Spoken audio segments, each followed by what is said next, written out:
Sobriedade e paz, só por hoje, graças a Deus.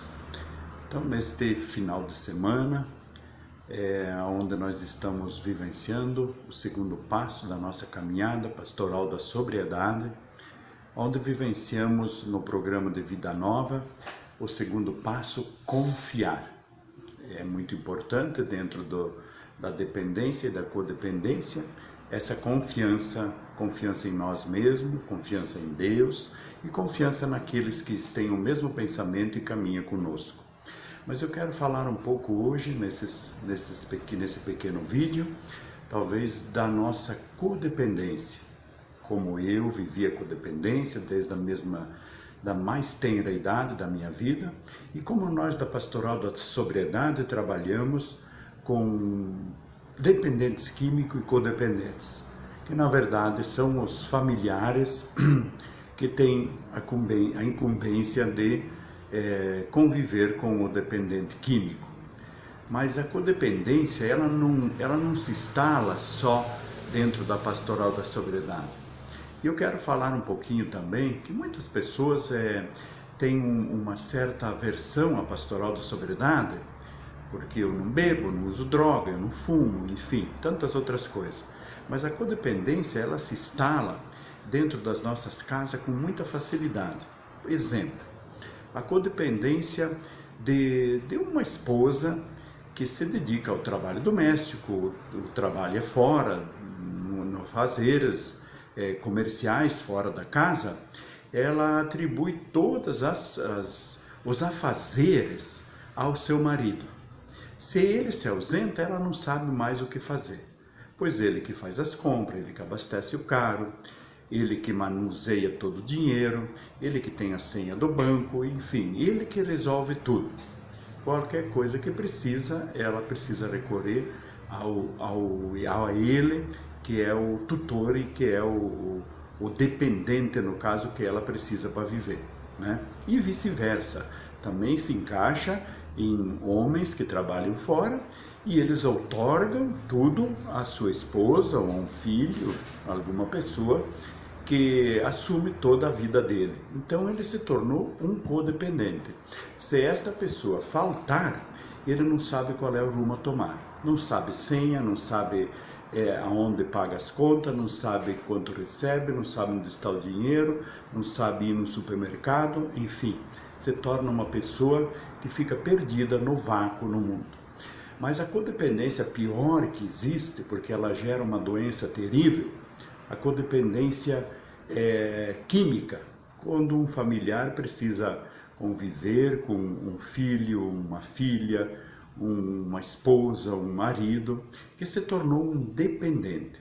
E o que é a dependência química? Dependência química ou alcoólatra é aquilo que tira da pessoa o direito de ser livre. E automaticamente, não conhecendo o que é uma dependência química, aquele familiar que convive com ele se torna um codependente. Ele não usa droga, ele não fuma, ele não bebe, enfim, ele não tem uma vida dominada por nenhum tipo dessas substâncias químicas. Mas ele é uma pessoa que, com o passar do tempo, ele vai desenvolver nele doenças terríveis, porque é ele que fica em casa esperando o seu dependente. Hoje ele chega às 8, amanhã ele chega às 9, depois ele chega às 10 e vai continuando essa vida assim, sem um equilíbrio. E ele passou a se tornar uma pessoa doente que vive em função daquele que é realmente o doente, o usuário dos entorpecentes. Por exemplo, no alcoolismo, a pessoa sai de casa para o trabalho, exerce sua função profissional, só que pela dependência ele não tem uma hora para chegar em casa. A esposa e os filhos sabem que ele para de trabalhar às 18 horas, ou 19, ou 17, qualquer horário, e em meia hora ele estaria em casa, o trajeto seria esse. Mas é o que eu disse, ele volta às 10, ele volta às 9, ele volta às 8, ele volta à meia-noite, e sempre fora do seu equilíbrio normal, sempre com um cheiro sujeira porque não tomou banho, um cheiro de cigarro porque fumou ou andou em ambientes fumantes, e principalmente o álcool, né, que é um alto teor de odor muito forte, né? Então a esposa muitas vezes adoece porque ela programa alguma coisa para ser feita à noite, um jantar, um passeio, alguma coisa, mas ela não pode programar porque ela não sabe a que horas o seu dependente ou a dependente vai chegar da rua do trabalho, dos seus afazeres. Então a codependência, ela é uma doença muito mais terrível que a dependência, né? E nós precisamos, dentro da pastoral da sobriedade, nós trabalhamos, e o que a gente tenta infundir nas famílias é saber conviver com o dependente químico e alcoólatra, para nós não ser um facilitador na sua bebedeira, para nós não exercer um fator de risco para ele continuar a bebendo. Certas coisas que nos vídeos seguintes eu quero explicar também, que são primordiais para que ele continue usando a sua droga de preferência, o seu álcool de preferência. E muitas vezes nós, familiares, somos os culpados. Nós colaboramos com a sua bebedeira, nós colaboramos com o seu vício. E nós devemos colocar na nossa cabeça que a dependência química, ela não é contagiante. Você pode abraçar, você pode conviver, ela não contagia, ela não é uma doença contagiosa, que ela passa num tocar, que ela passa num beijo, que ela passa num abraço, que ela passa num diálogo, não.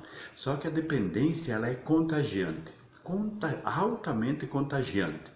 Porque a média, isso são fatores diagnosticados dentro dos grupos de mútua ajuda da Pastoral da Sobriedade. Que cada um dependente, seja de álcool ou químico, ele arrasta atrás dele, ele deixa um rastro e que ele acarreta a doença, a preocupação, a ansiedade, a angústia em 4 pessoas. Cada um dependente, ele leva 4 pessoas a também viverem fora da sua rota, da sua natureza, da sua vida normal. 4 pessoas que ficam doentes, ou mais, porque dentro de uma casa onde, por exemplo, o filho é um dependente químico, altamente consumidor de drogas, álcool e drogas ilícitas, ele arrasta para a doença pai e mãe e todos os irmãos que convivem dentro da casa. Isso não contando familiares, né, que rodeiam essa família também, que são levados à preocupação, à angústia e ao desespero. Então hoje nós ficamos por aqui e você reflita sobre isso, se vale a pena você se tornar um doente, desenvolver doenças psicológicas, cardíacas, doenças que afetam totalmente o nosso sistema neurológico. Procure um grupo da Pastoral da Sobriedade e você vai conhecer todo esse programa de vida nova, que não liberta só o dependente químico, mas liberta principalmente a família. E você vai aprender a conviver com o seu dependente e você vai deixar de ser um colaborador do seu uso de drogas. E você não vai mais ser uma pessoa que é um fator de risco para o seu dependente, mas você vai ser uma pessoa que é um fator de proteção. Proteção que eu digo não é encobertar as coisas que ele faz, mas é você dizer não na hora certa, ser exigente na hora certa, usar a tua autoridade de pai ou de mãe, ou enfim, quem quer que seja, para que você ajude na sua libertação. Louvado seja o nosso Senhor Jesus Cristo, para sempre seja louvado. Sobriedade e paz, só por hoje, graças a Deus.